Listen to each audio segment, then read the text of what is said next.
We need better watchdogs protecting silly sheep, falling prey to dark blocks, the fox, weasel, and crave. The trolls, so full of bull, delight in being mean.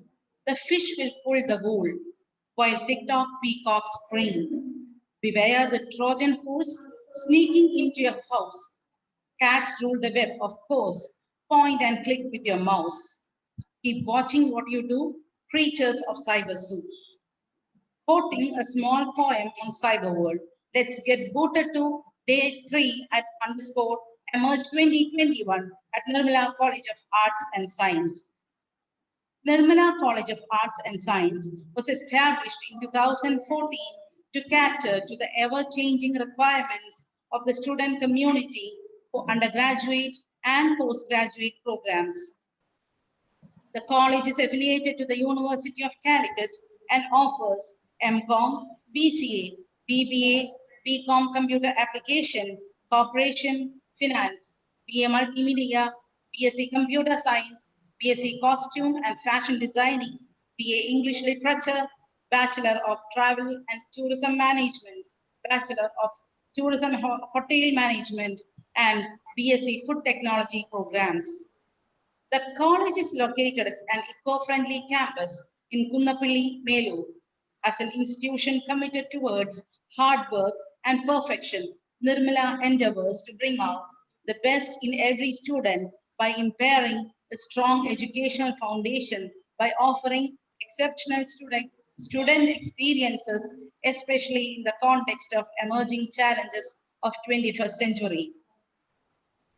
So good morning, ladies and gentlemen, the most respected chief guest, Mr. Vikas Gopinath, sir, Mr. Sajeev Vatoli, Chairman, Nirmala Institution, Ms. Dali Sajeev, Executive Director, Principal Professor Murugan Babu CR, Vice Principal Dr. Joju C. Akara, faculty members, research scholars, well-wishers, and my dear Google boys and girls.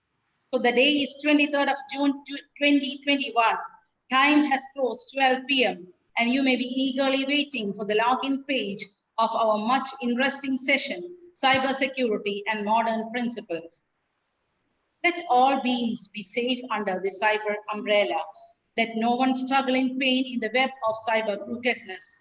Let all of us be wiseful in each clicks and drags. With this prayer, let's get switched on to the most relevant session.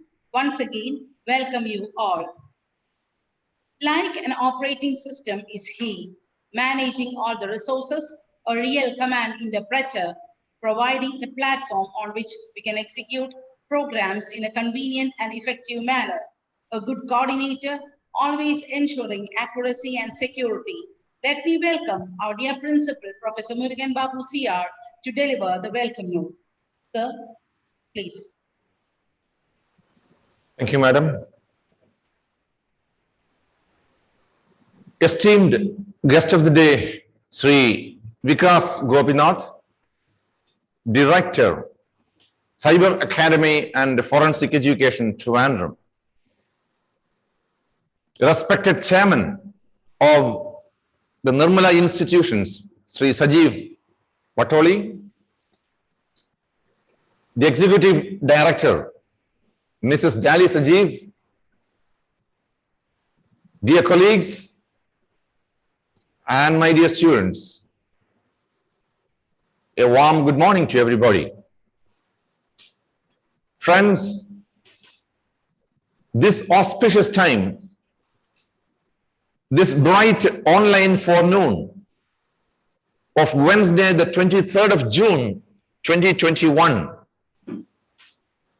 we move on to yet another brilliantly useful session on the third day of this special webinar season here at Nirmala College of Arts and Science, Melur, Chalakudi.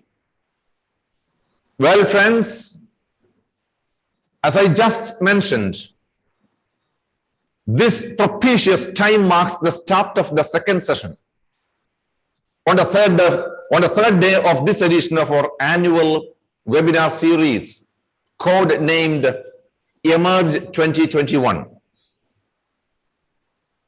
Well, the entire event is spread over 14 working days, 24 colorful sessions, 24 famous experts, a beautiful rainbow of emerging areas of knowledge being brainstormed.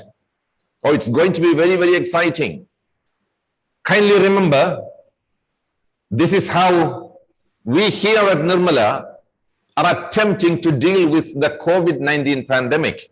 Well, friends, let me now formally welcome the chief guest of this session, Sri Vikas Gopinath, Director, Cyber Academy and Forensic Education, Trivandrum.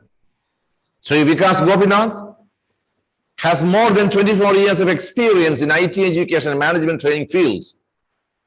He has held the positions as Director, state training head, head of institution, admin head in different organizations, also involved in government projects in connection with the latest technology skill development program. He specialized in cyber forensic for education purposes, currently involved in giving training program on cyber forensic subject for Kerala and other states, police officers, judges, public prosecutors, and other civil service people. Sri Vikas Gopinath is also assisting Kerala police in cyber crime investigation. Sir, on behalf of everyone assembled here, with a lot of love and warmth, I welcome you to this extraordinarily useful session.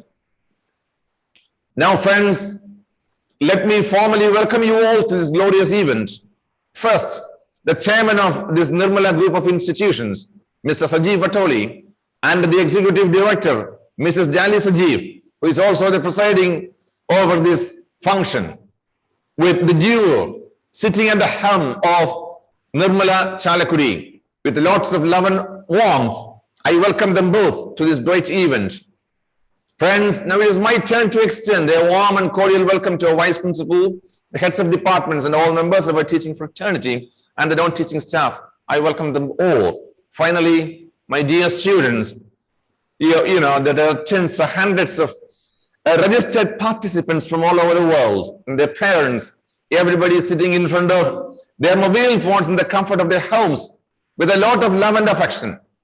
I extend a very warm welcome to all of you. Once again, I welcome you all with best wishes. Thank you very much. Thank you.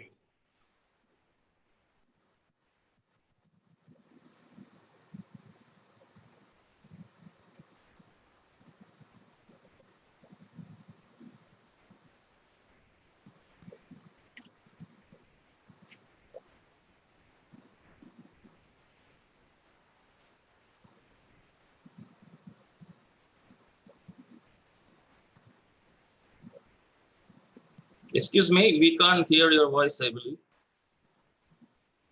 You are in a mute mode.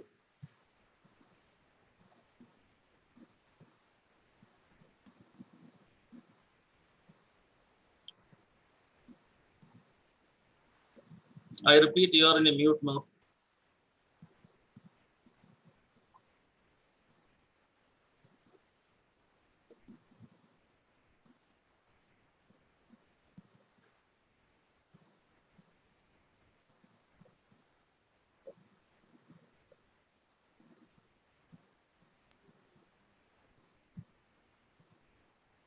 Excuse me for the technical error. Kindly excuse.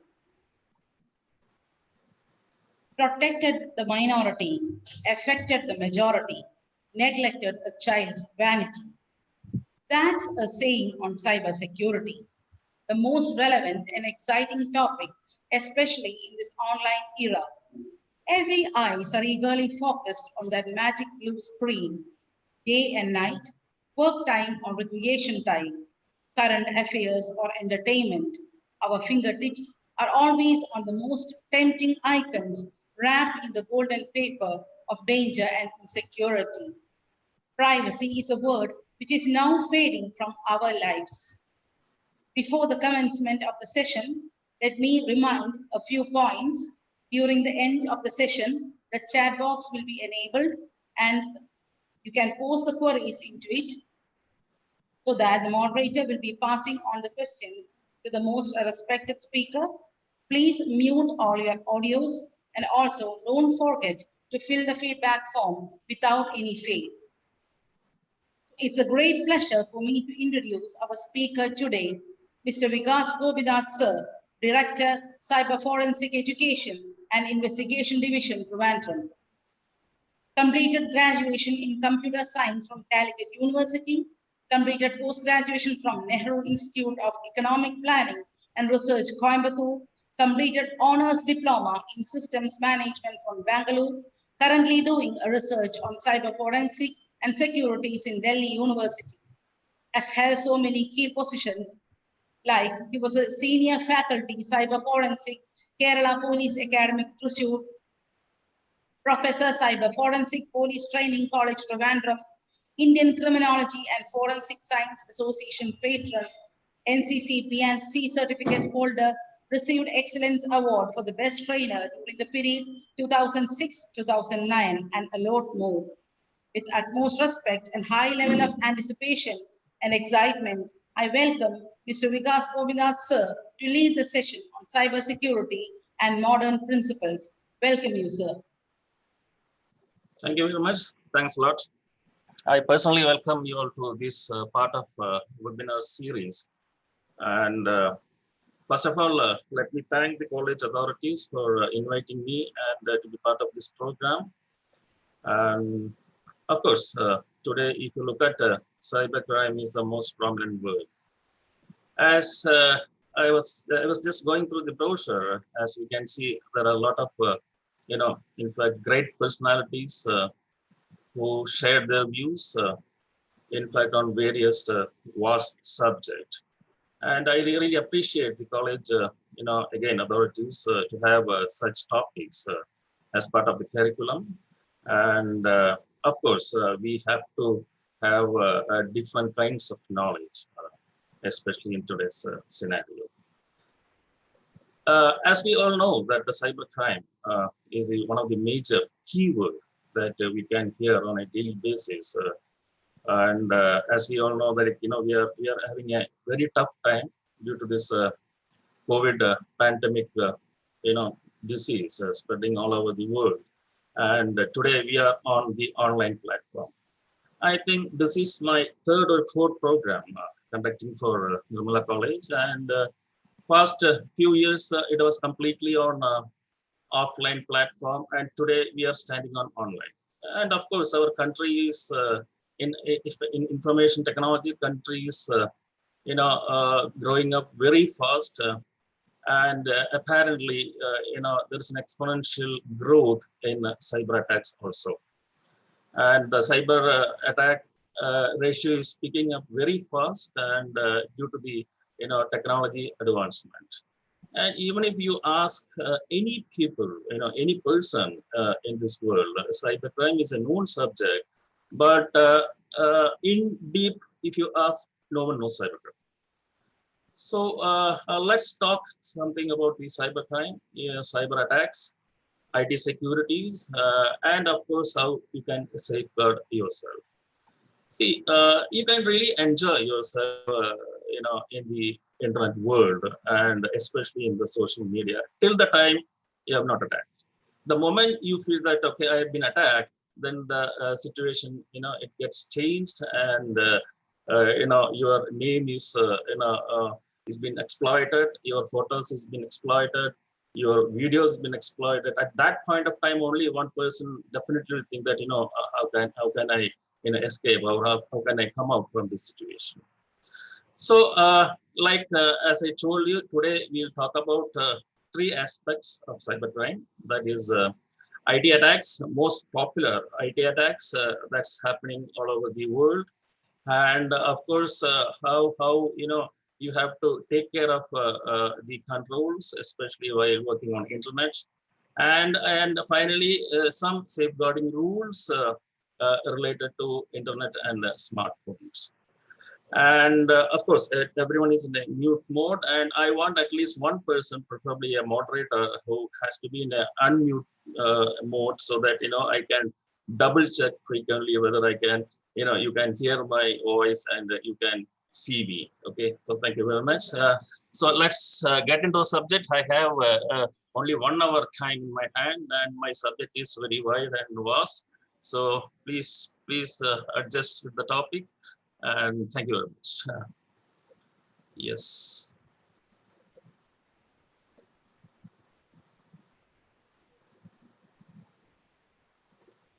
Can you see my slide? Yes, sir. Okay. Now, in this topic, it's mainly talk about cybersecurity and today's world. Why the cybercrime is become so popular, and in fact even today's, at least if you see the news part, you can see at least 2 or 3 cases on a daily basis which talks about cyber issues, cyber attacks, at least something related to, cyber cell. And I personally getting, not officially, personally getting at least 2 to 3 calls on a daily basis from different parents, who are facing problems related to this, and their children are facing, the relatives are facing, their friend circle, all these people are facing. And just because of the reason, there is an exponential growth. And if you take the ratio, there is a growth, in fact, 350% to 400% growth across the country in the field of cybercrime. So, when even if why this exponential growth is happening, just because of one reason. Yes, of course, right from LKG onwards, we are on digital platform. And without internet and without cell phone, I don't know what will happen. Nothing will happen. So today we are on that. Of course, even if we are on offline mode, then even today the parents require at least one smartphone to feed their kid or to make them happy. So that's the situation. And the criminals are taking the maximum opportunity to get into this area and exploit the situation. And if you look at the crime pattern, if you look at it's mostly like after the online classes and everything started, it's mostly related to the numbers and the IDs which is being circulated and visible in WhatsApp or even other web world. So they're exploiting that IDs and numbers. So that's the situation, and that's the main reason.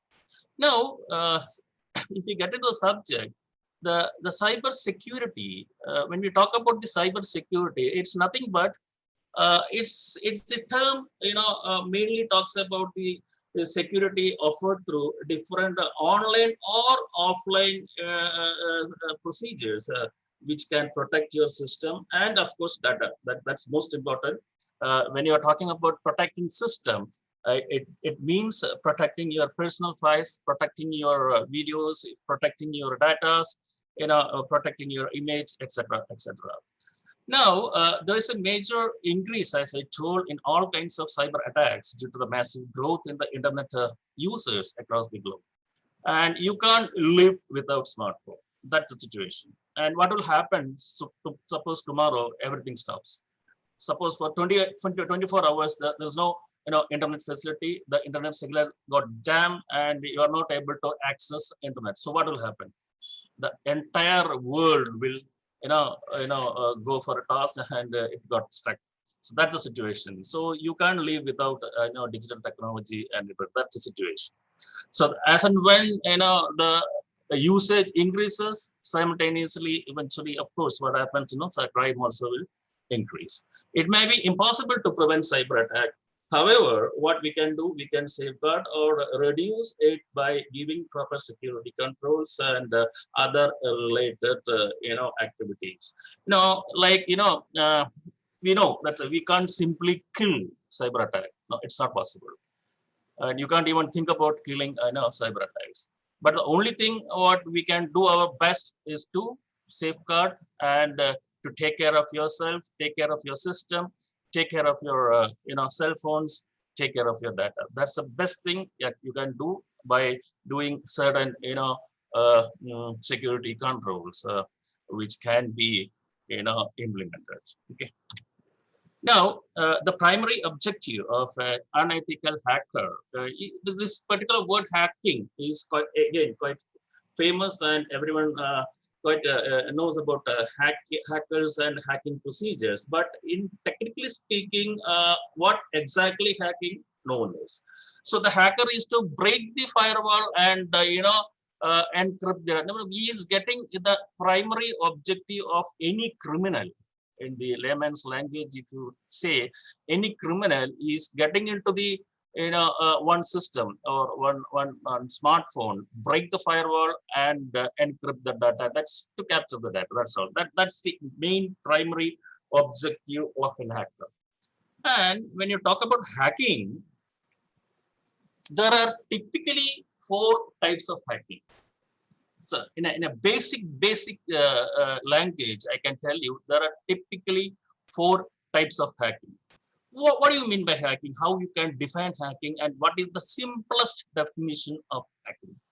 Now, the normal data transfer is something like, the data is getting transferred from one point to another point. Like I can say point A to point B. That's a normal data transfer. So here you're facing absolutely no problems. There is a smooth flow of data. There is a smooth flow of communication that's happening in this particular transfer of data. So this is absolutely not a problem. Now, if you talk about the first type of hacking, there is an interesting situation where you can see an interruption where you are not able to transfer data from point A to point B. So there is an interruption. There is a big wall created by a criminal in between these 2 points. That's what you normally call it as interruption. The old people, I mean, in the initial years when the TV programs, if you watch, you can every now and then you can see Doordarshan people, Delhi Doordarshan, they're displaying a message that sorry for the interruption. Of course, it was a technical error, but when someone does this deliberately, then it will become a hacking process, or it will become a cyber crime. So here, what happens? You are not able to send or communicate from point A to point B. Again, there's a big obstacle in between. So someone does this activity deliberately, that means it's an interruption and it is a punishable issue. And people can interrupt, say, things in many ways that we can talk it later, by giving messages, overloading the server, by sending viruses, etc., etc. So anyway, ultimately the objective is to interrupt the communication or the data. So there's a big gap between point A and point. This was the first type of hacking, which was actually reported as part of the hacking process. Now the second type of hacking is something like interception. Interception is it's again very interesting hacking process. Like you can transfer data from point A to point B. There is absolutely not a problem. Or you can communicate from point A to point B. Again, that's not a problem. But if C, a criminal sitting outside C is leaking the communication, or he is getting the copy of whatever you are sending or whatever you are speaking. Even that is the interception hacking process. Even today, this is one of the major crime. That is when you talk over the telephone, or when you talk over the cell phone, or when you talk, when you send things over the internet, one duplicate copy or one duplicate data or one duplicate communication is reaching the criminal. Even today that is happening. So it's one of the very dangerous, hacking process called interception. That means as far as concerned to point A and point B, there is absolutely no problem. He is able to send data. He is able to communicate with B. There is absolutely not problem. But the thing is, the person sitting outside, criminal sitting outside C, is getting all the copies and all the data, whatever is relevant. Okay, that was the second type of hacking.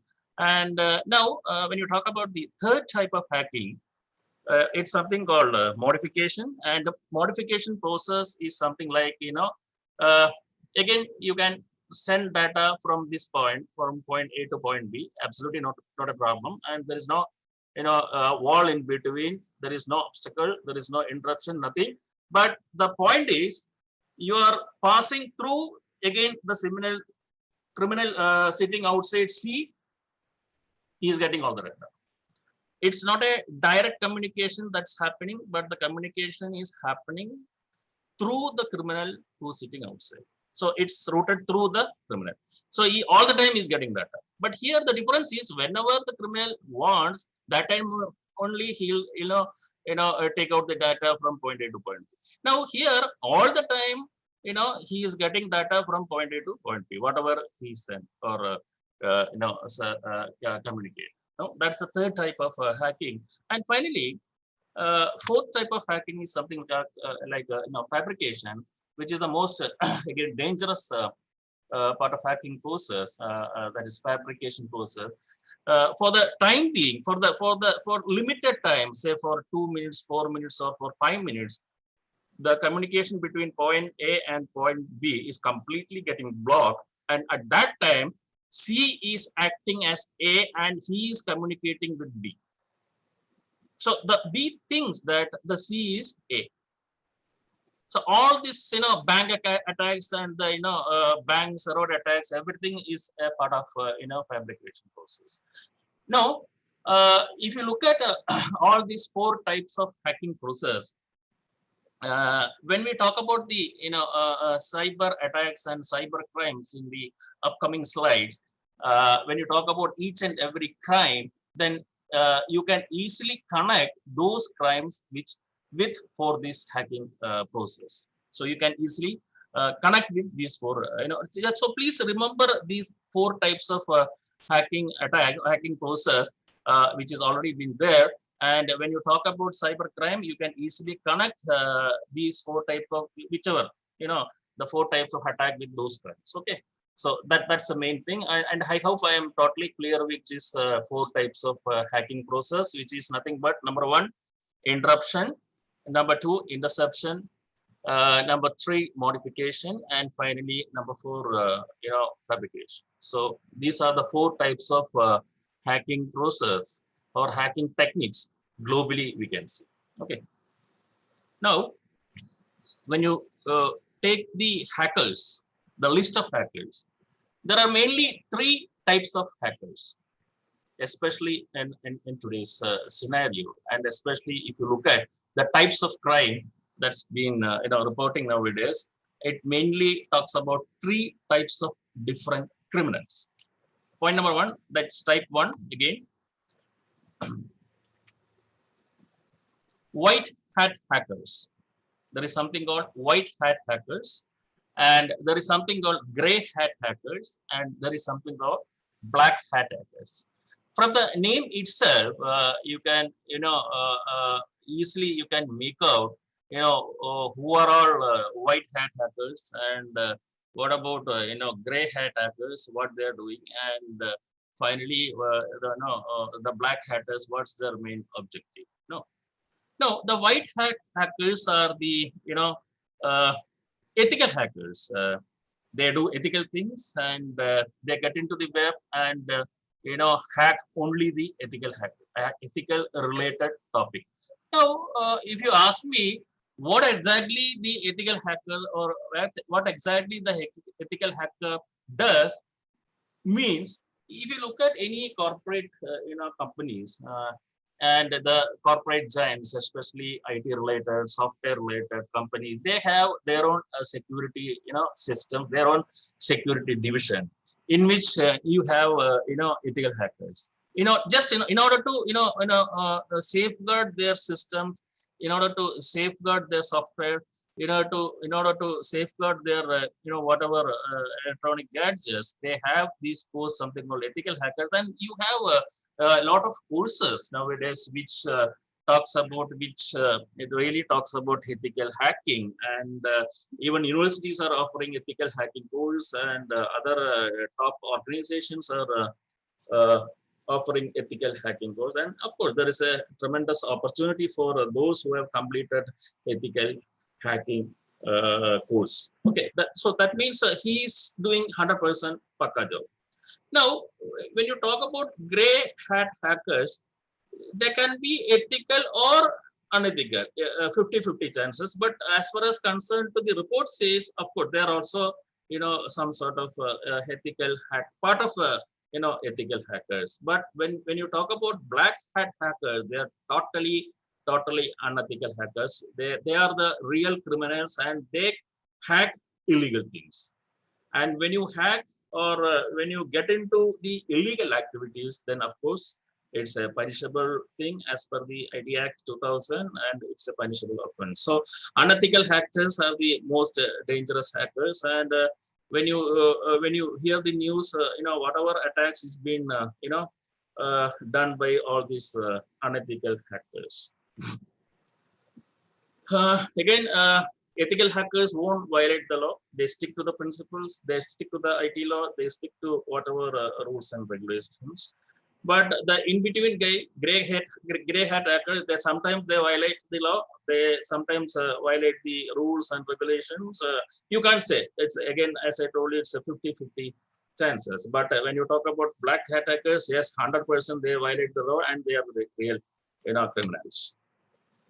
Now, the objective is to protect the data and the organization. Again, for as far as concerned to the white hat hackers, and as far as concerned to the gray hat hackers, again, their objective is to protect the data and the organization, but sometimes they violate for third party, not in regular, but sometimes for money purpose. But again, for black hat hackers, their main objective is to destroy the data. That's the main thing. Or for money, for a big amount of money, of course, they steal the data and ask for whatever, millions and millions of dollars. That's what we are seeing nowadays. So either they destroy the data or they themselves encrypt the data so that the actual organization won't be able to access. Okay, so these are the three types of hackers which you can see all over the world. Again, I repeat: white hat hackers, gray hat hackers, and the black hat hackers. And the most dangerous people are the black hat hackers. They are the person who really violate the law. Now, when you talk about the cyber security principle, and when you talk about the basic rules as far as concerned to cyber security, or whenever you use any kind of system, gadget, electronic gadgets like computers, cell phones, or any other thing, the basic principle is to protect the system. Of course, or related to internet and web related technology only. So how can you protect? Yes, the hardware and software needs to be protected.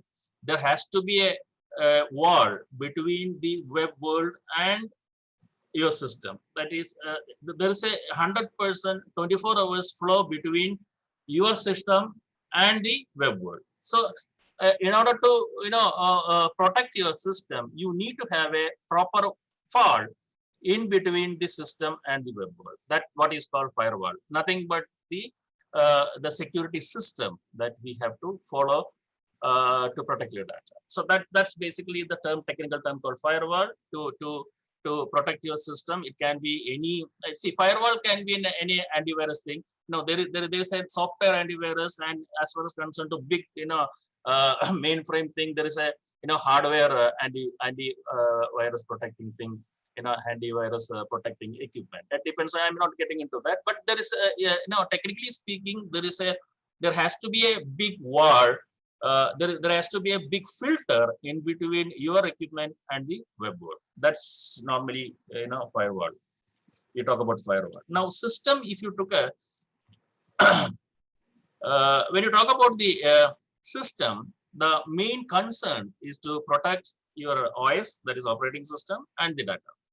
That's basically the system procedure. And of course, the data can be anything. Your personal data, official data, confidential data, everything. It needs to be protected either from the system or from the cell phone. Because you won't say when the OS can be crashed. To be very frank, 2 days back my cell phone OS got crashed. I don't know what happened, and absolutely no symptoms, no indication, nothing. Fine morning, the cell phone OS got crashed. It can be a hardware problem, or it can be something like downloading something.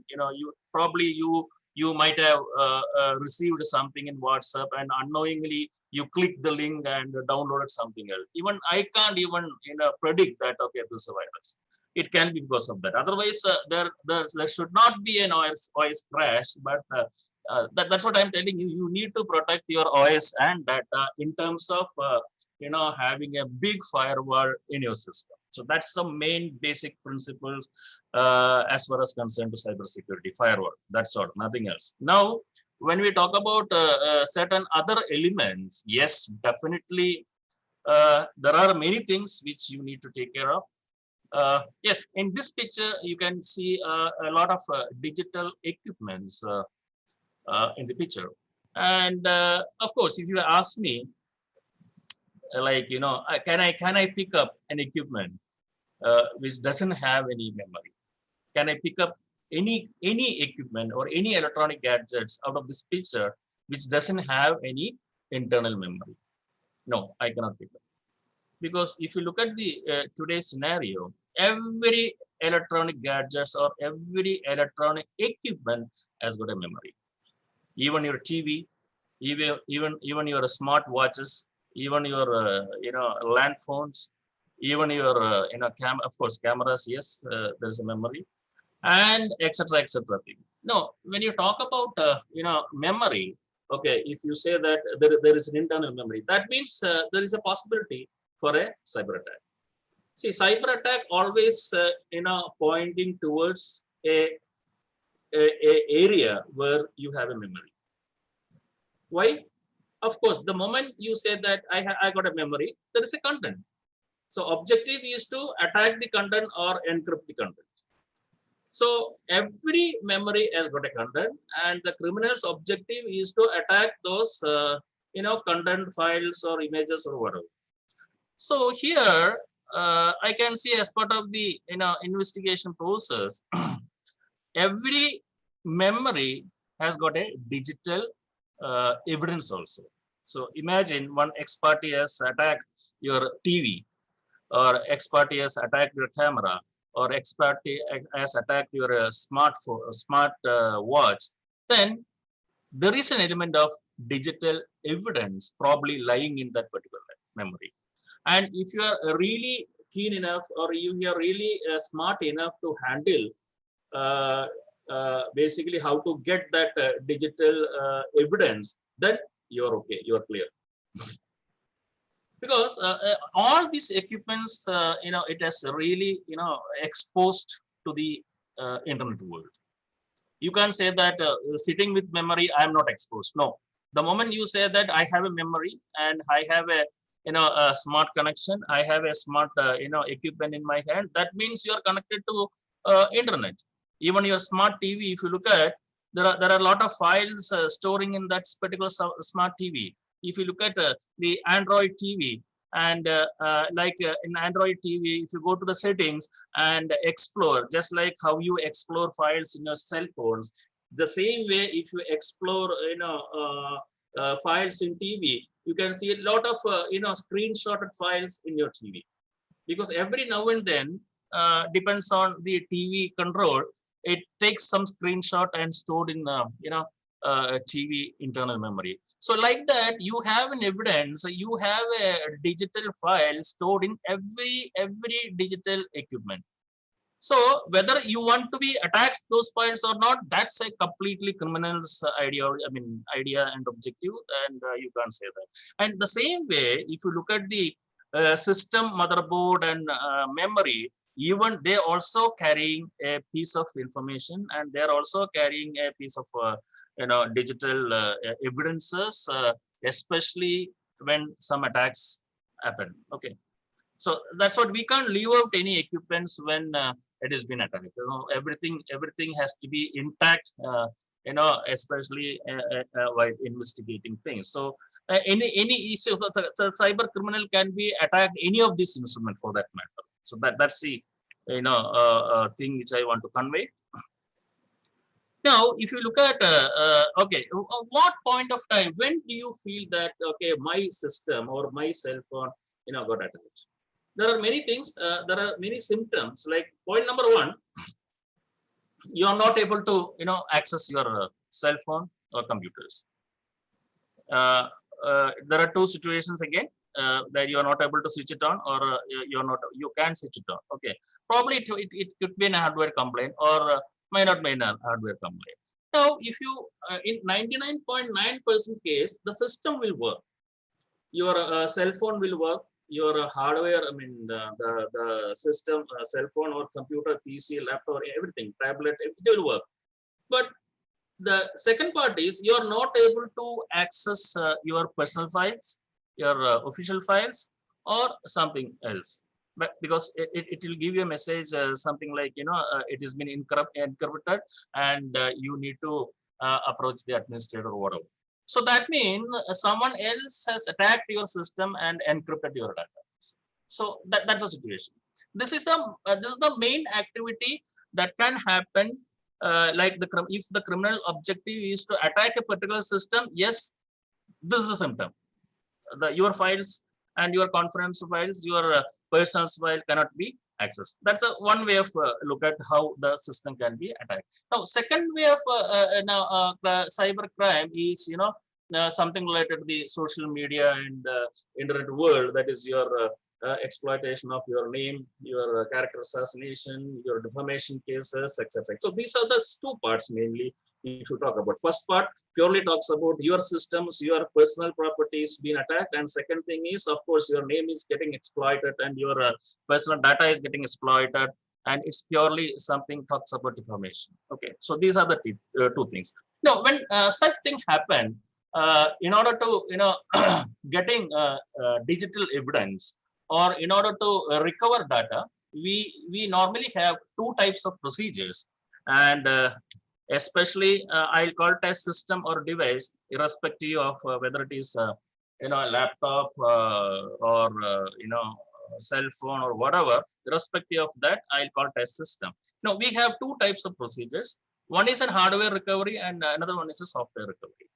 Now in hardware recovery, we have something called it's mainly a seizure procedure. You are seizing the system and recovering certain things. So I'll tell you, I'm not getting into the technical aspect or the technical term, but you need to understand what and all you can do, or what and all you can recover from hardware. Okay, there are four types of recovery procedures. One is logical accusation, second one is physical accusation, third one is logical accusation, file system accusation, third one is physical accusation, and the last one is password bypassing. Now, when you feel that your system got attacked and you hand over that equipment to the forensic lab, then what the first thing what they do is they copy the complete content of your hard disk or your cell phone to another hard drive.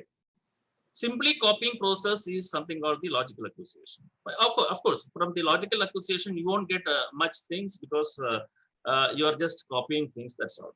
Now, and it will also verify the each and every file in terms of system accusation process, and whether it has been attacked or not, or whether it is been operated by someone else or not, and etc.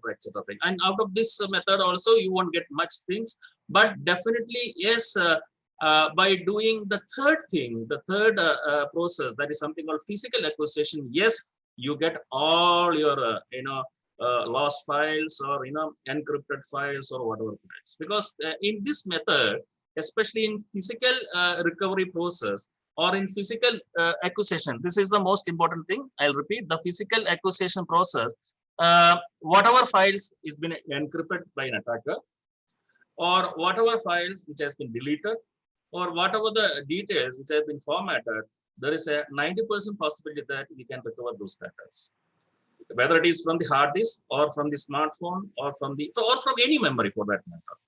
Or again, if that person encrypted your personal files, or if we give some password or something like that, we can kill that password, or even we can bypass those passwords.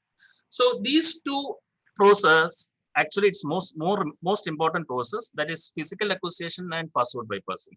Your data is being recovered by these two processes, either from the physical acquisition or from the password bypassing. Even for officers, for investigating officers, they are getting whatever digital evidence which is useful for investigation, also from the physical and password bypassing process, physical acquisition and from the password bypassing process. So these two things are very important, and of course physical acquisition is one of the costliest procedure, because we are using a lot of hardware and software tools to recover data from any memory.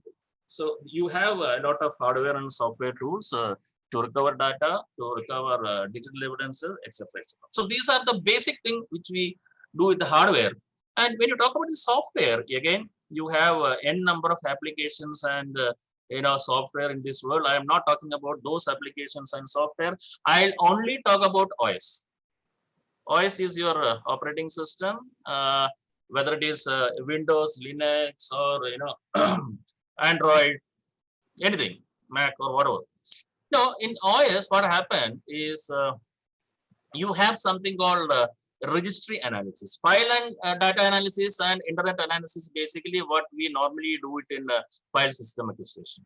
It's the same procedure. So I am not talking about file and data analysis and internet analysis. It's just a checking what the software has fed in internet during one person, suppose visited any site in web, what are all the internet history and all these things. That is basically checking process in internet analysis. But in registry analysis, definitely OS has got a registry files, and when a user does any operation in the system, it will got registered. It will get it's getting recorded in the registry files, and those registry files will decode, and we get the exact command or whatever instruction the criminal has given, especially through that particular system. That's one of the vital evidence and one of the most important digital evidence that we get. Normally, all this registry analysis mainly talking about Windows registry files.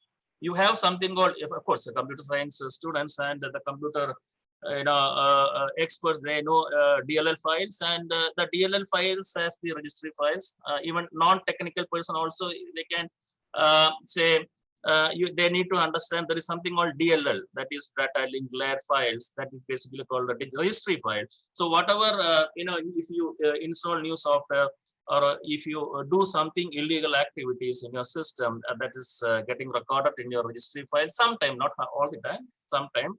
And if we decode all those registry files, yes, there is a good amount of possibility that you get what exactly the illegal operation is being done on that particular system or in the smartphone. So that's very important.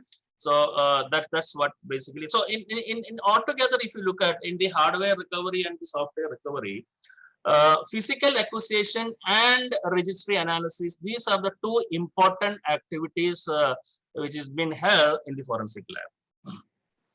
And mostly 70% cases, of course, yes, we get all the whatever relevant information about the criminal activities which has occurred in that particular system through this physical acquisition, and of course, yes, through this registry analysis as well. So these are the two important things, and of course, whatever recovered data, we use it for investigation. Okay, again, as part of the recovery process, we have something called micro read analysis, chip of technology, XR dumping process, logical extraction, and manual extraction. These are the 5 types of extraction process which can happen or which is possible from any memory. So don't think that these are all highly technical things. No, I just want you to understand what are the different method you can adopt or we can adopt, especially when your system got attached. So we have these 5 procedures, especially in deep micro read technology. You have chip of technology and XR dumping, logical extraction, and manual extraction. When I explain all this with the examples and with the real case situation, then you can understand it in a better manner. Okay. Now, in the extraction procedure, investigators, especially, they connect your cell phones to a forensic workstation, whether it can be hardware workstation or it can be a software workstation. Okay, and using the logical extraction tools, they recover all the data, all the deleted data, formatted data, or even we have received half burned memories, like half burned hard disk. Criminals sometimes they burn the hard disk. So even if a half burned hard disk, if you receive, there is a possibility that 70% of your data can be recovered. So we use something called Oxygen Forensic Suite, which is the most popular suite available. And using through the, of course, there are a lot. See, there are many tools available, and this is one of the popular tools available, and this is one of the costliest tool. And using this oxygen forensic tool, you can recover data from any hardware equipment. And the suit, why it is calling a suit, it coming with a a monitor, cables, and a software. Okay, this is one of the procedure which we adopt in the as part of the extraction process. Any hardware can be connected, and you can recover data, or even you can find out what exactly is the digital evidence lying in that particular memory. And not only the recovering data, of course, also getting digital evidences. Digital evidences can be anything which helps the investigator to investigate the case. It can be a image file, any image, even a photo is a digital evidence. Even a video clip is a digital evidence. Even a audio clip is a digital evidence, or a text file also can be a digital evidence. So you don't know, depends on crime. It will decide, the crime will decide that what type of digital evidence is visible in that particular memory. So it can be two-way. It can be, you're talking about two things. One is your personal data can be recovered. Second thing, also the criminal's digital evidence also can be recovered. So these are the extraction process. Now, extra dumping is something like, again, it's a hardware equipment which is connected to your cell phone. It's a dumping memory procedure. It gives raw images in binary format, and ID also gives deleted files and unallocated space.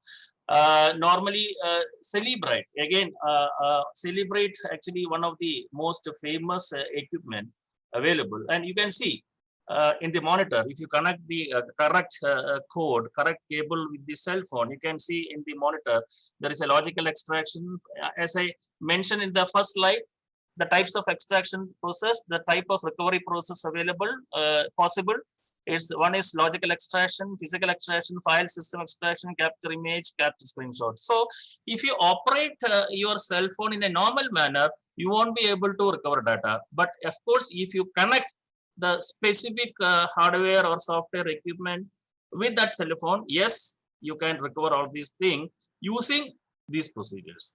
In this particular procedure, physical extraction is the most important procedure, and one of these instruments are very costly. So basically, you need to have the technical knowledge, and also have such instruments in place to recover data. So that's most important. So this particular instrument is called as Celebrite is one of the famous instrument, and also the oxygen suit, which you have seen in the previous slide. These are the two famous instruments available for recovering your data. And of course, I told you, even in the memory, the motherboard memory also carries a piece of information, which can be your data or which can be a digital evidence. Of course, there is a limited space, so only the latest piece of information will be lying in that particular memory. But I don't know, because that latest piece of information might be your digital evidence. You don't know. So every piece of information is very valuable, is very recordable. That's why I'm telling you, even the one file which has been recorded in the memory, it's important. So how you can recover your memory? So the chip of technology is mainly talks about flash memory is removed from the motherboard and data retrieved from that particular memory. It's a costly affair again compared to other procedure, because the normally the tools is being used to recover these things are very costly, and you have a lot of tools available. Don't look at the names, because the name, the tool name, it can change periodically, and don't look at the bed. But basic principle you need to understand. Okay, what the function it does and what the output you get. These are the two things you have to keep it in your mind. What exactly that particular equipment does, and what exactly the function they do, and of course, and what output you get. These are the two things you have to keep it in your mind. Forget about the name. So in this particular process, we are removing the memory. After removing the memory, I'll show you one small video. Wait.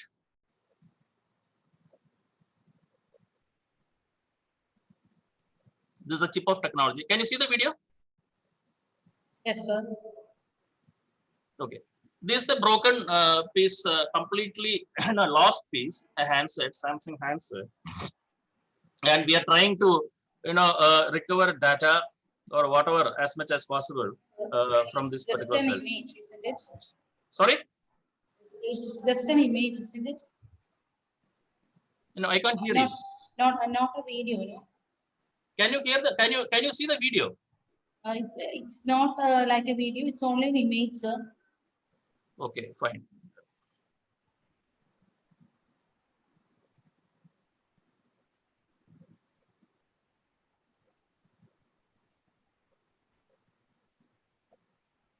Okay, now it's okay. Okay, it's slightly a big video, so I thought I'll fast forward. But again, no problem. It's a completely broken piece of cell phone which has come into the forensic lab, and we are just trying to they are just trying to see whether any data can be recovered. This is not a functional mobile anyway, so any data can be recovered or not. This was investigated, and this was the only evidence they got it from the crime scene.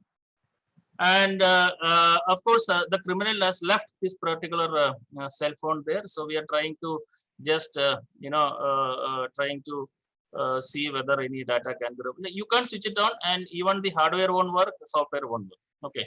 Now we are removing the back cover, and of course, we just want to take the motherboard out from the cell phone. Sorry.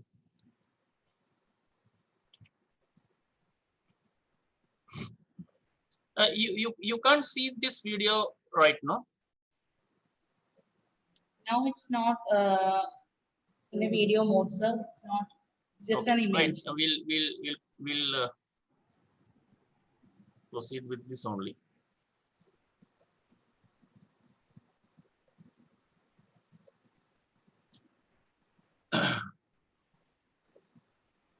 It's a 2 minutes video. I know. I just want to. I just want to show you how the chip of technology works in this particular situation, in this particular case, because it needs a lot of attention, and it needs a lot of care, especially while removing the chip from the motherboard, because it can be basically, you can see it in any shape, and that's the only. Probably the situation is something like, that's the only left out element, or the left out evidence probably an investigating officer is getting. So it's very important, and only the forensic people can do this activity, because they have this equipment and the latest tools, and even the equipment contains a toolkit which can which will have the right apt screwdrivers and other things. So they're removing the back cover, as I told you earlier, and just to take the motherboard out.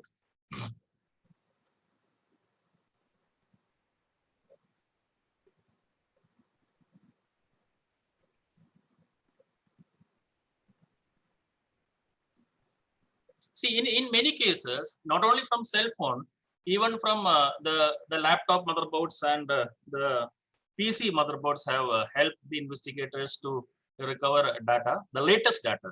I repeat, the latest data. It's not like the permanent data, because it cannot carry the permanent data. You have two types of memories. One is RAM and ROM, and obviously ROM can carry the long data and permanent data for a longer time period. So this basically talk about recovering data from the ROM. Only system files and very important files can be stored, is possible to store in the system memory.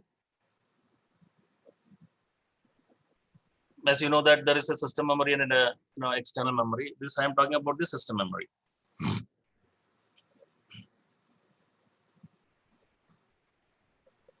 Even the biological aspect also we have been taking care of, like the fingerprint and everything. That's also one of the evidence. So after, see, even a crime happens, as part of the crime scene visiting, a investigating officer needs to take the fingerprints also as part of the investigation process. That also is one of the guideline. Like before visiting the criminal scene, you need to, take the fingerprint experts and the forensic experts to, record things. And of course, you can see the motherboard, and he's taking the motherboard clip and the motherboard frame, whatever, unlocking the motherboard frames.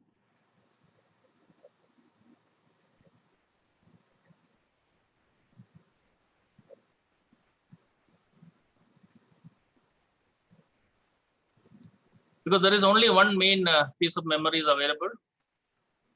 Here, that you can see that we are trying to that particular chip from the motherboard.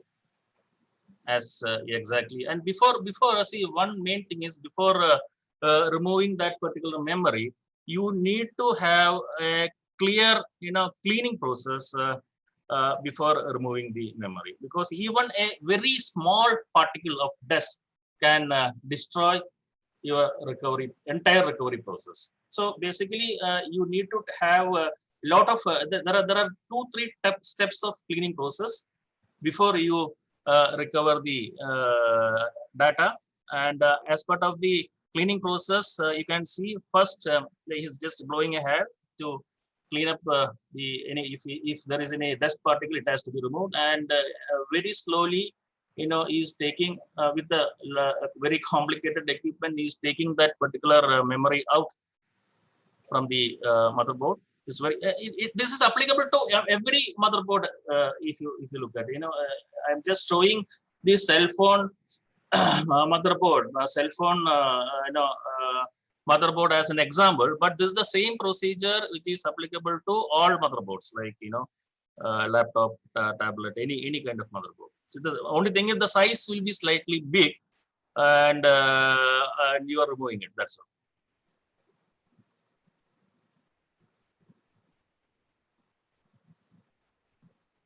Yes, he has removed the chip, and the main part lies in the other side of the chip. This is the main part, and you need to take care of that particular thing, because that's the area where the data is stored, is getting stored. So basically you have gum and everything on that particular top of the particle, and you have to remove that with certain chemicals. And there are certain chemicals available for cleaning the memory part. This is the most, that dot part is the most important part. Even if a small scratch can destroy, or even if a small error can destroy the entire and we lose all this data. So so you have to take maximum care on that, and we are cleaning that particular chip using certain equipments and using certain chemicals, in fact.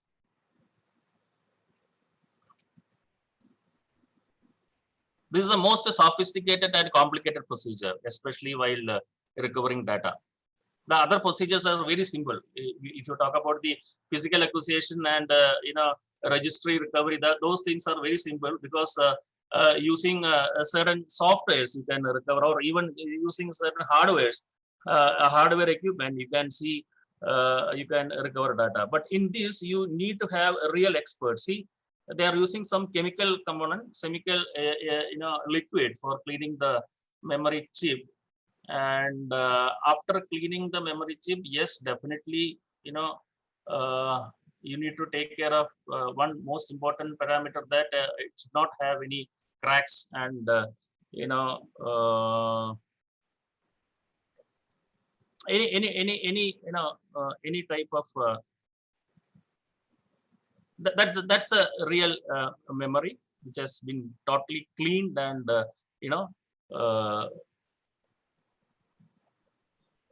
this is the forensic workstation. This can be used for any recovery purpose. There is a forensic workstation coming up with a monitor screen, and what they do is, they insert this particular memory into a reader, and after inserting that particular into the reader, you can see what and all the files which that particular memory is carrying.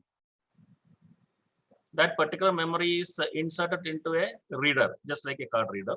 And the moment the card reader connects to that particular workstation, you can see the kind of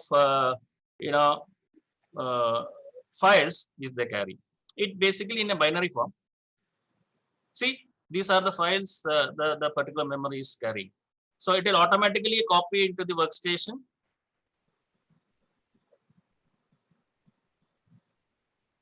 These data, these are the memories. This you can see it in a binary format only. You have to decode.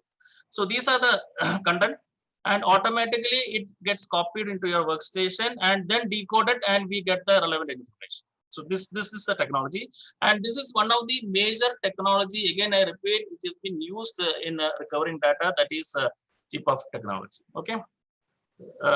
So that's a important process. And of course, there is one more technology. That the last technology is the micro-read technology, which involves the interrupting and viewing data on memory chip again, but not using the latest equipment, but using the old telescopic method. Again, you can see, in a binary format using one sensor. This is an old procedure. Now, nobody is using this particular procedure, but definitely the procedure which you have seen in the last slide, yes, that's the common, most advanced procedure which we use for recovering data. So these are the 5 methods to recover data.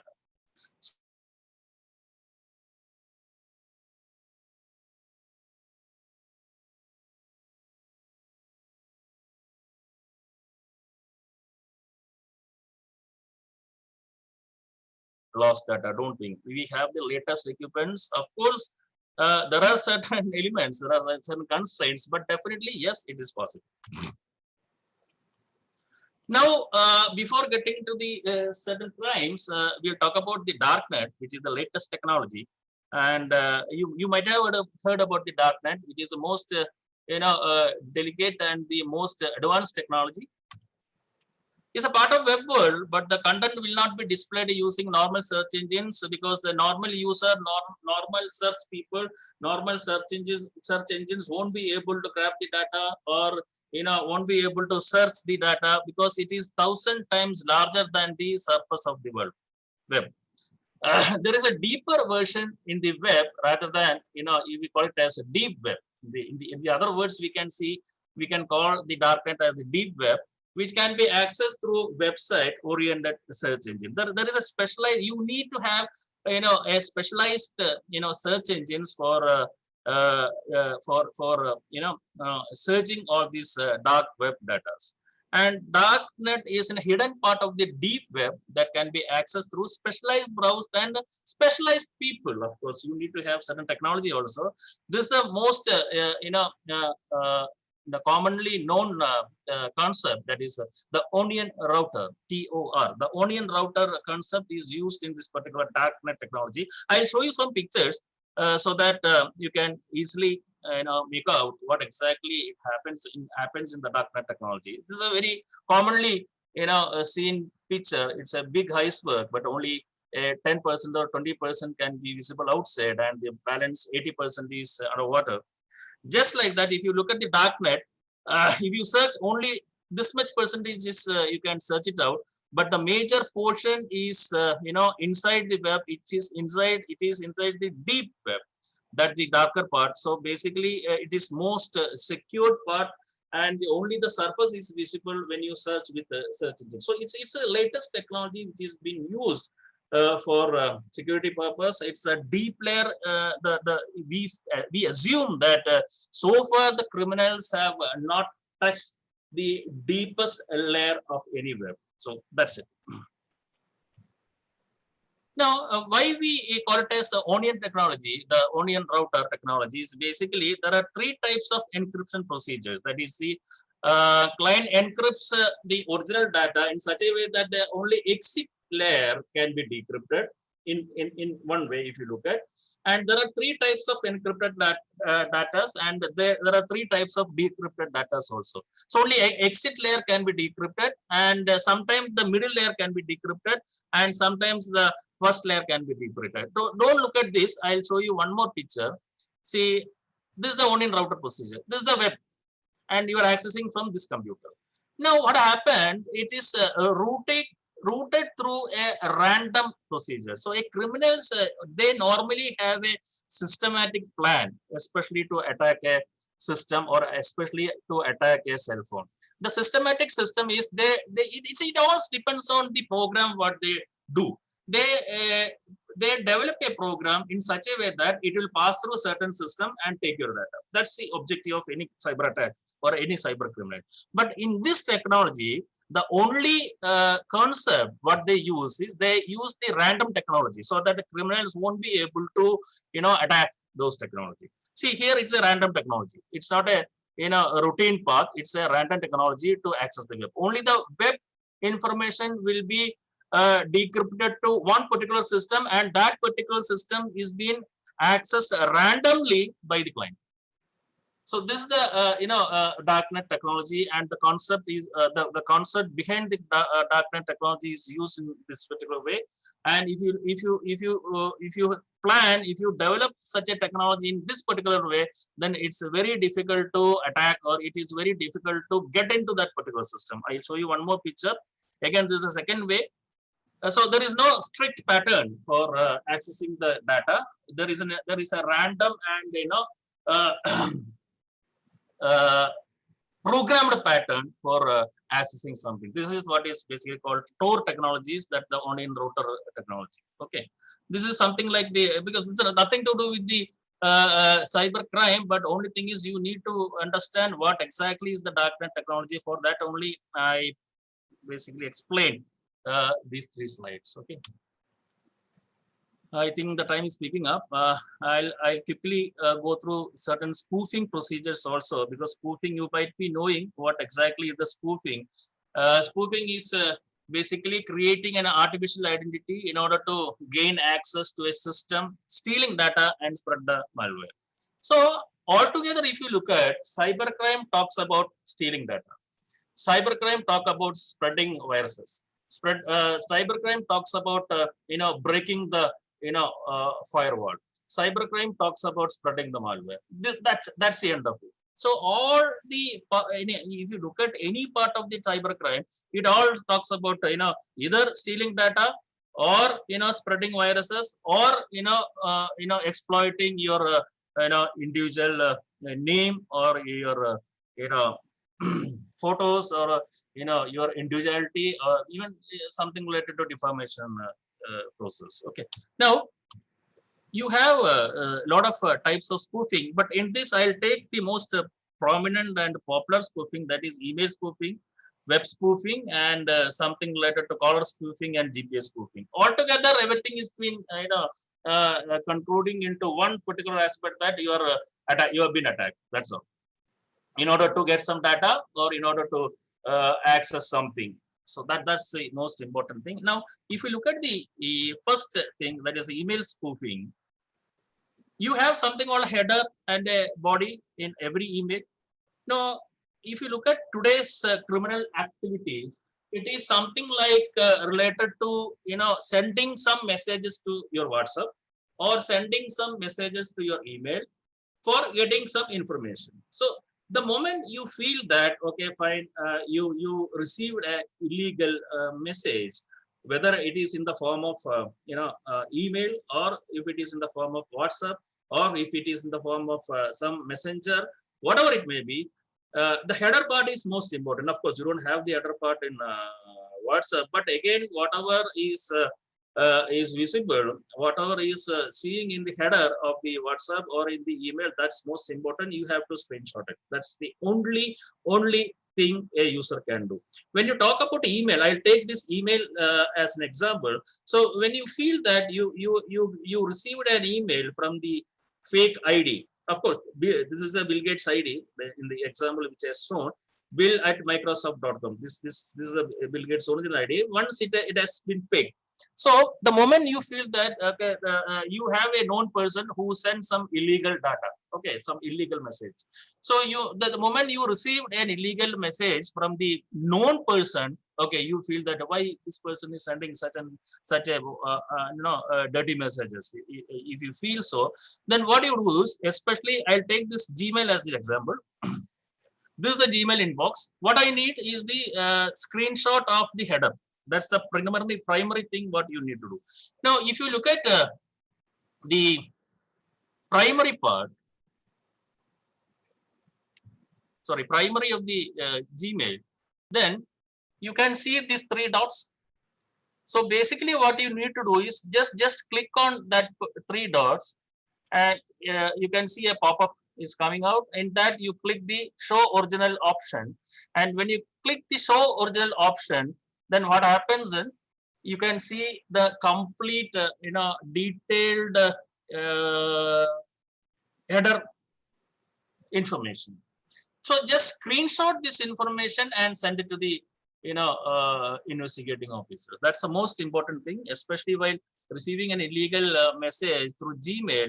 We want the header screenshot. Header screenshot means just click on the inbox, that those 3 dots, you can see a pop-up is coming up, and in that choose an option called show original, and if you click on show original, and you get the complete information which talks about header.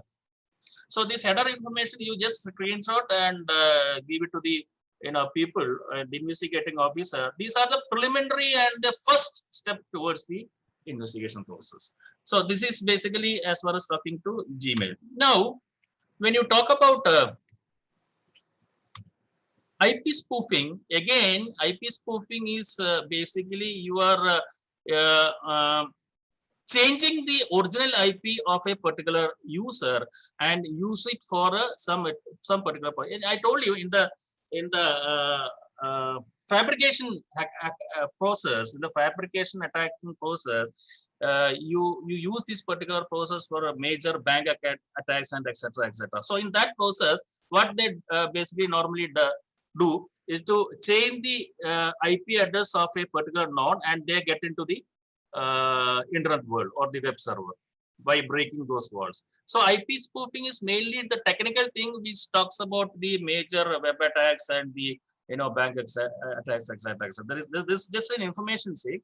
But as far as concerned to us, of course, this is basically the tool which used to find out what, especially tower details and server details. Nmap is one of the famous tools which has been used just for the information purpose. I am telling you. But in the next slide, this is this particular thing which normally we normally operate on a daily basis. That is internet shopping. eBay is one of the popular and first most online shopping, which was so popular during 2005, during those years. But if you look at today's scenario, yes, Amazon, Snapdeal, Flipkart, all those sites are so famous. So before getting into a shopping activity, just make sure that your site is original. How you can make sure that your site is original? Yes, your site should have the original certification. How can you find a site has got certification? We normally call it as SSL certification. That is basically SSL certification is a secured socket layer. That is a full form of SSL. That is secured socket layer certification. Make sure that secured socket certification is there. You can see HTTPS, that is most secured. So in many sites, actually as per the government rule, all the websites should have SSL certification. And the moment you have SSL certification, yes, you can see HTTPS. And many sites you can see the site name which contain the site name which doesn't have HTTPS, only www.whatever. So don't do any activity, especially payment activity, through that particular site. It's very most dangerous activity.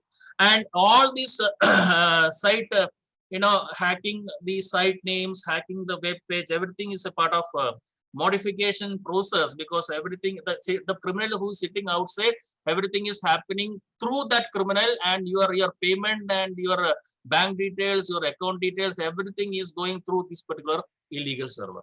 Okay, so make sure that whatever activity you are doing or doing it on web, it has got a secured web and which has got the SSL certification, and the all the HTTPS sites will definitely have SSL certification. Of course, you have a lot of forensic tools to find out. No need to grab all these things. And again, one more very dangerous thing, you have something called caller ID spoofing. See, caller ID spoofing, a lot of cases are reporting nowadays, like caller ID spoofing, like you have, you received a phone call from a known person. The name is visible, it has stored in your address book. And of course, if you take up that call, nothing will be there. See, this objective is to basically to take up the call. So see, nowadays what happens is many people, if they don't pick up the call from the unknown number, because we are spreading the awareness that especially outside country calls, don't promote or don't entertain such calls because they have a certain objective in their mind.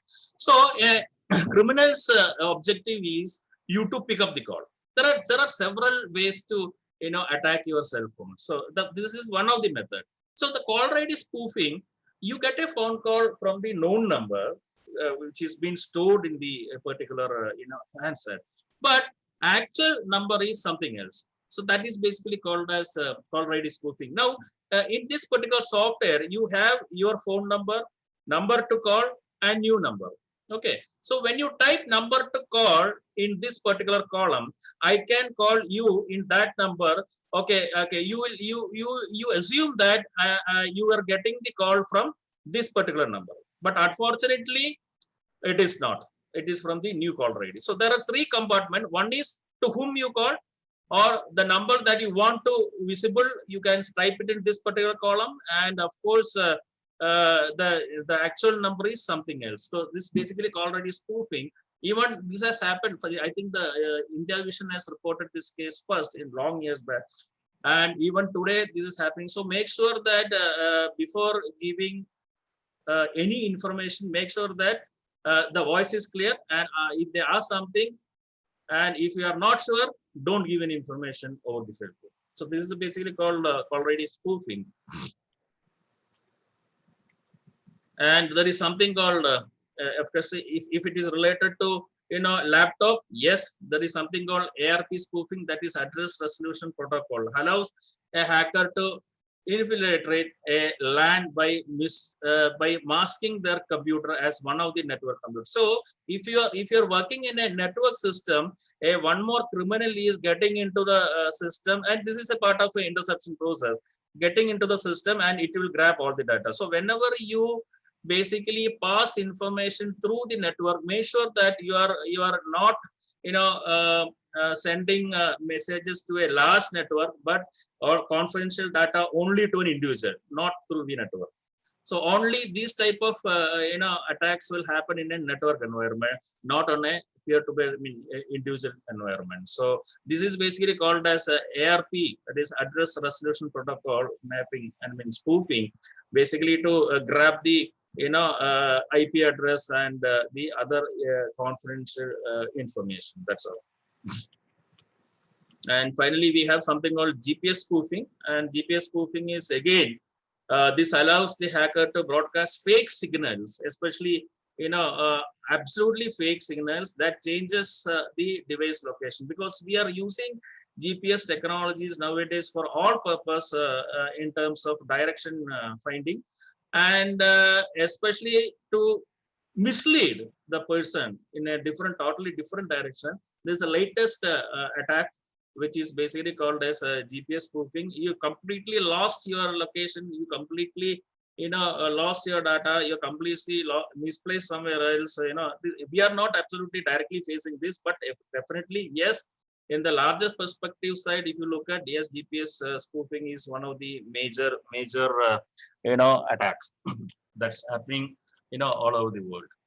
Now, if you look at all these crimes, the best method to protect yourself, I can't say, or the world can't say that you can't use digital equipment. No way. you have to use it because we are standing on a digital platform, and we have to use, and tomorrow the world is only in a digitalized platform. Now, the only thing is what we need to take care about is to how to use the data, how to use the equipment, and how you can, what are the things you can explore and what are the things you can expose. Because all the time, see, if you look at in today's in a situation, all the time you are exposed to the internet world. You are carrying your cell phone all the time. You are carrying your internet all the time, and you are invariably, if you look at indirectly, you are exposed to the complete entire world. So that's the situation. So any criminal can attack you, any criminal can hack you, any criminal can grab your data, say only because you have been exposed 24 hours in terms of any signal for that matter. So in the initial stage itself, I told you it's a very wide subject, and I have only 1 hour in my hand. And of course, these are the some safeguarding rules we can talk about. And yes, if you have any further doubts and problems, you can definitely mail me, and you can definitely put it in your chat box. I can answer it, and I'll get back to you on that. And feel free to ask me anything. With a proper awareness and knowledge of online safety, we can really lead the country into the growth and progress through technology. So before winding up, before winding up this session, I would like to leave a small note. That's as I told you earlier, we are all passing through a real bad times, in our lives, just because of this COVID pandemic disease. And so I request all of you to be safe on your side, maintain social distance in your life, and be very secure. And the mankind has even seen the much worse scenarios, much worse situation. We fought against smallpox, we fought against plague and malaria, all those diseases, and we won the battle. And the same way, I'm sure that we can also definitely can win the war against corona. And so please take take necessary actions, make necessary measures, and also let us unitedly fight against corona and get back to our life, normal life. In fact, it's our freedom to enjoy the world, and it's our basic need to enjoy the freedom. So thank you very much once again for inviting me to have such a talk on cyber security and safeguarding rules. And I hope I told you this is a very wide subject, but I think some piece of information I would be able to convey, I could convey. So if you have any queries, please post your queries on your chat box, and definitely we'll get back to you. Thank you very much.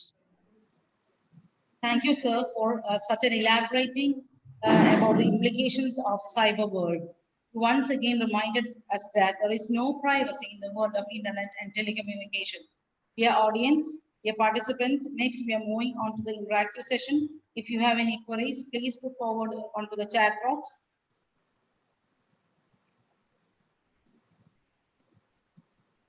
So the first question is that I copied my files of old computer to a hardware, and the names of the file changed to wired languages. Is it a virus? 80%, yes, it's a virus attack, but I can't say from where it has come, or whether it is a deliberate attack, or you can't say that it's a deliberate attack. See, that's what I told you in I think one of the statement was something like especially when you download things from WhatsApp or from any other social media tool.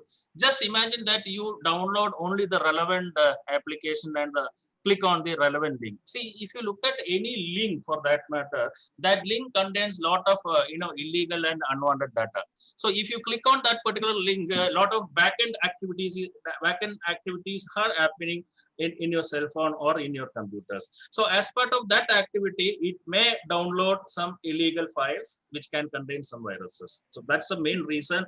That's 90% possibility is basically to destroy your files is just because of that.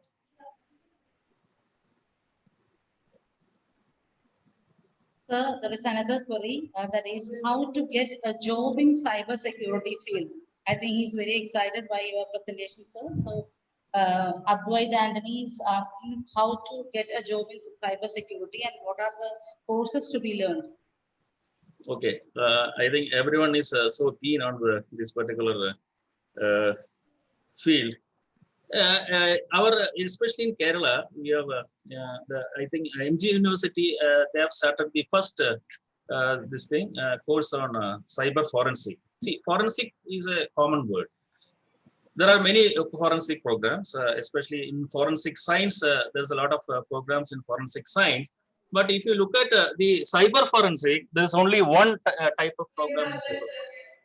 In cyber forensic, there's a course called BSc Cyber Forensic, and after BSc Computer Science, you can directly get into MS Cyber Forensic.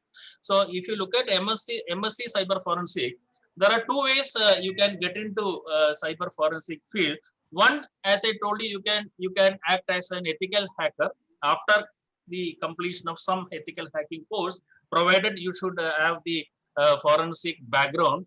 And secondly, if you look at, you can get into the investigation division, but provided you should choose that particular channel in a separate manner. That is, you have to initially, basically in the initial stages, you need not have to go through this PSC and all this. So it was a direct recruitment. But now you have to go through the PSC. But provided you should have this forensic background, MSc cyber forensic background, and you can get into two fields. One is related to the cyber dom. We have in Kerala Police, we have something called cyber dom. In that, only 3 or 4 officers are from the police department. Others are from the students and the students who are doing the project and etc. etc. So these are the basic 2-3 methods to get into these activities. I mean fields. Thank you, sir. One student is having some net issue, so she has posted one question to my WhatsApp. The question is, as a respected DGP, Mr. Loknath Behra once said, not just creating such fake news, but sharing it is also a crime. So my question is that, is there any way to find out or recognize whether the news or anything posted on the social media is fake or not? Okay, good. It's a good question. I think even if you look at my case, if you receive a message in WhatsApp, the normal tendency is basically to forward that message to as many people as you can before reading it. That's the funniest part, before reading it. So if you have a 2-page, 3-page, 4-page WhatsApp message, just simply forward. So see, at least I should feel that it's a relevant news, or I should feel that okay, it's not a fake news. At least to that extent, make sure that this is an irrelevant news. For example, if you browse through Facebook, you can see n number of n number of news you can see, and out of that, which one is fake, which one is original, it is very difficult to find out. But if any information message if you want to share, make sure that it has been broadcasted from the relevant resources, especially from the news media, or especially from the anything related to registered media. For example, Manorama Online or Mathrumi, or even medias are registered media. And in that, you can also type courtesy so and so media, so that the people can make sure that it is not from your side, or it is not a forwarded thing, but it has already been broadcasted by such and such people. That's all. And I tell you something, even whatever messages we are getting, 60 to 70% messages are fake. Sorry to tell you that, but that's the reality. Only 40% messages are the real, the messages without, exaggerating, or that's the real one, not fake. Can we ask 2 or 3 questions more? There is time. There are a few questions more. That is, how to identify fraudery or scam in online jobs? How can we approach the police cyber security? Yeah, of course you can, but depends on how it has happened, and the intensity, especially what was the intensity. Definitely you can approach and you can definitely Even you know that I think I don't know how many people are aware. Every district headquarters has got a cyber police station nowadays. It is not a cyber cell. There is a separate police station which has been attached uh, in SP office, district chief, police chief, district police chief office. You can approach a cyber police station and definitely you can give a complaint directly to the cyber police station. Sorry. And you have a direct mail ID in each and every district. There's a lot of difference between cyber cell and cyber police station. Cyber police station is dealing with only cyber related activities, whereas cyber cell is dealing with all sort of activity. Like even a normal crime happens, the police people, the police station approach the cyber cell for finding the evidences. But whereas cyber police station is only dealing with the direct, cyber crime issues.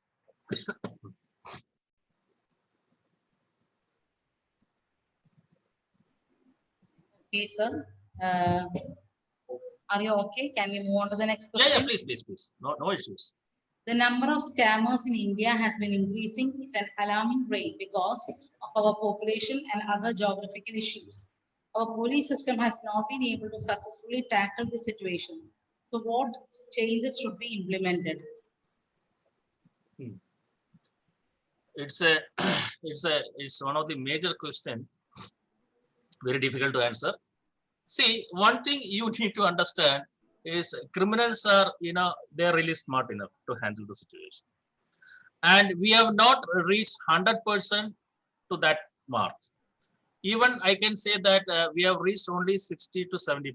If you look at the technology advancement, which I told you in the initial stage, in the beginning itself, technology is the advancement of technology is happening. The technology is growing up in a very good manner, in a very good ratio. Basically, in order to find out the certain elements which is happening as part of the illegal activities that is happening across the world, in terms of IT. The technological tools have not been developed. There is a delay in that. So definitely by 2022 or 2023, 2023, definitely we will have the 100% most advanced tool. Even today we have that tools, but the technology is especially growing in such a way that we are not able to catching up with the technology. So definitely we'll have we'll overtake the technology, and definitely we'll have the tools in place within 1 or 2 years. That's 100% sure. But definitely yes, we are far better than compared to other countries. We still have modern technologies to find out cyber attack, and we Indians are still far better than other investigators, especially in terms of cyber related cases. Yes. Another question, sir. Could you share some basic steps to protect our phone from attacks? I think the student is asking from about some basic steps to be followed to protect the phone. Yeah. That's the thing. I think everyone should know. See, everyone is using smartphone nowadays. Even a kid is using smartphone. Even an old person is using a smartphone. So irrespective of the age, everyone is using a smartphone. So smartphone means it's not only smartphone, but it's an internet phone. So all the time you are attached to internet. So whenever I talk to people, whenever I give seminars, whenever I conduct classes, the one and only thing which I want to convey is, when you use internet, when you use certain internet related activity, that time only you on your Bluetooth or on your Wi-Fi, on your mobile data. But if you look at any smartphone, all the time 24 hours your Wi-Fi, your mobile data or your Bluetooth, everything is on. So that means you are all the time 24 hours you are exposed to the internet world. This is unlike in the mobile signal. See, if you can ask me, even your mobile signal is 100% on, but that signal is different. There is a limitation in mobile signal. You can attack the phone, or you can take out data through the mobile signal. But definitely yes, using internet signal, definitely you can grab the data, you can attack the files through internet. So as and when you require, only you on the Wi-Fi and mobile data. The point number one. And point number two, use appropriate antiviruses on cell phone, because I can't see any mobile phone which has got an antivirus.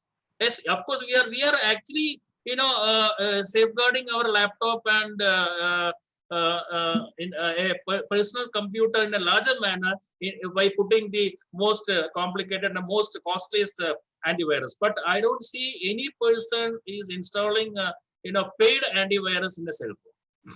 So this also one of the things you can keep in your mind. And the point number three is, again, I told you, avoid unwanted elements from your cell phones, like unwanted applications. Make sure that application is good and it is been approved by someone.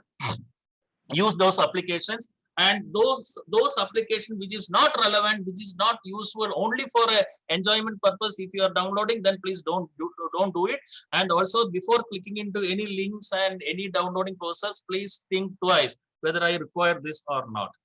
So these are the basic safeguarding rules, because once the phone is lost, means the phone is dead, means it's dead. Because I told you 2 days back, my phone is dead. I mean, it was gone for a toss. Only good part is, I copied some of the content in a hard disk, and somehow, I managed. But the major part of the thing is gone, even after caring so much. Okay, sir, another a variety question, like someone loses bank details and someone having financial loss due to this cyber attacks. Is there any option like insurance or something like that? So far, there is no insurance policy which has come for a cyber attack, but definitely you can avoid cyber attack. See how the financial loss happening, especially through cyber attack, mainly two ways. There is point number one, you get a lot of calls, and even today people are giving OTPs over the phone call. I mean over cell phone, and the people they give debit card details, they give OTP details to the person whom they are talking, and they assume they claim that they are calling from the bank call center, or the especially from the reputed bank. They use the reputed bank names, and they claim that they are calling from those bank call center, and they are targeting a specific category, that is 45 plus or even 50 plus category, and they simply give all the details even after spreading the awareness, and even after spreading such information, even still they are using. That is point number one. Then point number two, even through illegal apps, you are giving your account number, IFSC code, and transferring data, transferring money. Everything is happening through illegal software. Use appropriate and even the registered softwares for giving or transferring amounts and things like that. That's the only way. Because your account numbers and your debit card details, your credit card details are getting recorded in so many unwanted and illegal web servers. So using that illegal web server, only the criminals are benefiting out of that thing, and criminals are really enjoying, and they are exploiting those information from these servers. And we have to basically. Of course, this is our mistake. We have to clear it off, and we have to, slightly more conscious about all these things. Thank you, sir. So, the end of the session. Gratitude unlocks the fullness of life, turns what we have into enough and more. It turns denial into acceptance, chaos into order, confusion to clarity, and it can turn a meal into a feast. So let me call upon Ms. Gobika K, student representative of Computer Science Department, for the official vote of thanks.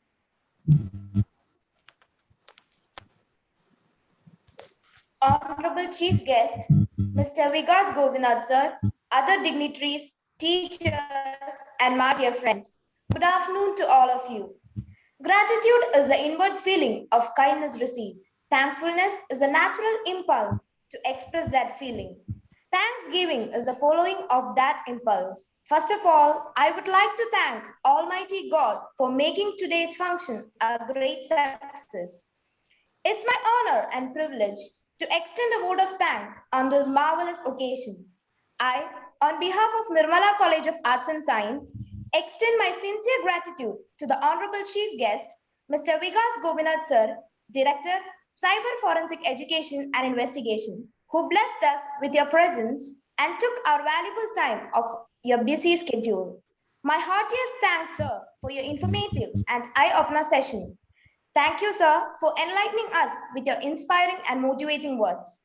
You are an exemplary person and we have to learn a lot from you. Next, let me thank Mr. Sajeev Vatoli, Chairman, Nirmala Group of Institutions, who always strive his best to upliftment of the student community. And also, I take this opportunity to thank Mrs. Dali Sajeev, our Executive Director, who motivates, guides, and supports all the college activities. Wholeheartedly, I must thank our principal, Professor Murugan Babu CR, for his support and guidance for organizing such a wonderful event. Thank you, sir, for assisting and encouraging all of us. On this moment, I would like to express my deep gratitude to our respected Vice Principal, Dr. Jojo Siakara, for his guidance and cooperation. When we give cheerfully and accept gratefully, everyone is blessed. Let me take this opportunity to thank all participants from various colleges and educational organizations who accepted our invitation and for being the part of this great event. Next, let me thank heads of various departments, general activity coordinators, all the faculty members and students from the various departments of Nirmala who made this event a great success. Last but not the least, let me express my deep gratitude to the technical staff of Nirmala who made this dream a reality. As no program can become successful with a single person, let me extend my big thanks to our audience for their support and all our volunteers and technical crew too. Once again, thanking you all. Let me wind up. Once again, thanks to all the people who helped either indirectly or directly to make the day a successful one. Thank you. Thank you so much, Gopika. The journey is never ending. There is always growth, improvement, adversity. We just got to take it all in and do what's right, continue to grow, continue to live in the moment. Before clicking each option in the cyber world, pause a while, think a while, and move forward. Once again, our sincere thanks to Mr. Vikas Gopinath Sir and all the respected participants of the day. So let's wind up the session, and I take this opportunity to remind you about tomorrow's session at 9:30 a.m.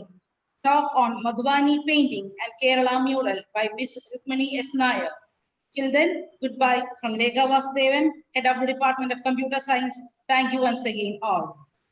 Okay, thank you very much and wishing you all the very best. Thank you very much.